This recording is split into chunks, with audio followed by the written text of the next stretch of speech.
मग मुक्ताने मला प्रश्न केला, बघा मुक्ता मला म्हणाली की लाडू खाऊ ब्राह्मण, लाडू खाऊ ब्राह्मण हा लाडू खाणार आणि आम्ही त्यांचं तोंड बघत बसणार, हा कसला धर्म?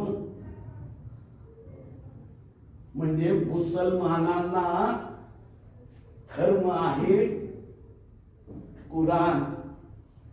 कुराण या धर्म ग्रंथावरून ते त्यांच्या आयुष्यात कमी अधिक प्रमाणात सुखी आहेत.